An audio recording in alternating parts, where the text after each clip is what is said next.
Hello दोस्तों। तो आज हम चर्चा करते हैं कि हमारे विश्व में जो इतनी आर्थिक असमानता फैली है और उसके साथ साथ जो लोगों की आय में इतनी बड़ी जो असमानता है, इसका क्या प्रभाव हमारे विश्व में पड़ रहा है। तो इसको लेकर हम एक रिपोर्ट देखते हैं। एक ब्रिटेन की एनजीओ है जिसका नाम है ऑक्सफैम, जो एक रिपोर्ट जारी करती है। इस रिपोर्ट का नाम है अमीरों के शासन का विरोध। उसमें वो बताती है कि वैश्विक स्तर पर जो भी बढ़ रही आर्थिक असमानता है और उस पर जो हमारे जो लोकतांत्रिक ढांचे पड़ रहे हैं उसका प्रभाव को भी वो उजागर करती है। साथ में ये भी बताती है कि जो धनवान लोग हैं उनको और अत्यधिक धन संपत्ति इकट्ठा करने का जो स्वरूप है वो उपनिवेशवाद का भी परिणाम है। वहीं अगर हम दूसरी तरफ देखें तो 2025 में टोटल अरबपतियों के पास कितनी संपत्ति है, तो अगर हम यूएस डॉलर में बात करें तो 18.3 ट्रिलियन है, जो पिछले 5 वर्षों में औसतन 3 गुना से भी अधिक है। वही अगर हम दूसरी तरफ दुनिया को देखें तो विश्व की लगभग एक चौथाई जनसंख्या जो प्रतिदिन खाना भी मतलब खुद का भोजन भी नहीं कर पाती है। और वही अगर दूसरी चीज देखें तो विश्व की आधी जनसंख्या जो है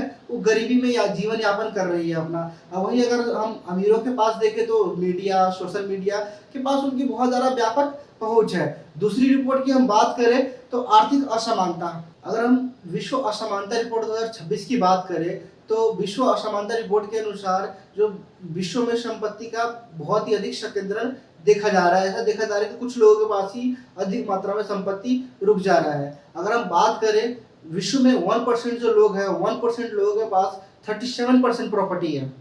और वही दूसरी अगर हम बात करें 1% से डेटा थोड़ा हम 10% कर दें तो 65% प्रॉपर्टी 10% लोगों के पास विश्व में चला जाता है। वही अगर हम दूसरी भारत की बात करें तो भारत में स्थिति और भी ज़्यादा गंभीर है। भारत में जो 1% लोग हैं उनके पास 40% प्रॉपर्टी है, मतलब संपत्ति की बात करें उनके पास 40% है। अगर 1% से और 10% अगर हम 10% हम अगर आंकड़ा बढ़ा दें तो ये 75% तक पहुंच जाता है। और यही चीज़ हमें भारत के आय में की प्रकृति में भी दिखाई देती है कि जो शीर्ष 10% लोग हैं, भारत की राष्ट्रीय आय का 58% हिस्सा वो कमा लेते हैं। और दूसरी तरफ हम बात करें तो जो 90% जो लोग हैं उनकी हिस्सेदारी बहुत ही ज़्यादा सीमित है। इसलिए आर्थिक असमानता जो है सामाजिक तनाव को भी बढ़ाती है। अगर हम भारत की प्रति व्यक्ति आय की बात करें तो प्रति वर्ष 2,35,000 है। अगर हम उसका एवरेज निकालेंगे तो 20 से 25,000 के बीच में उसका एवरेज पर मंथ निकल के आ जाएगा, जो कि कई सारे विकासशील देशों से काफ़ी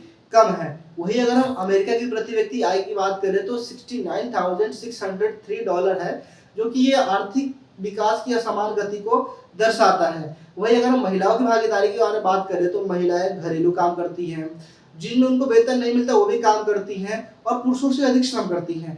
फिर भी उनको पुरुषों के मुकाबले प्रति घंटे सिर्फ 61% ही वेतन उनको देखने को मिलता है। अगर भारत में हम महिलाओं की श्रम शक्ति सहभागिता की बात करें तो 50.7 है, जो कि भारत में आर्थिक विकास की जो उनकी भागीदारी है, भागीदारी को बहुत ज़्यादा सीमित दिखाती है। आई होप आपको वीडियो अच्छा लगा तो चैनल को सब्सक्राइब जरूर कर दो।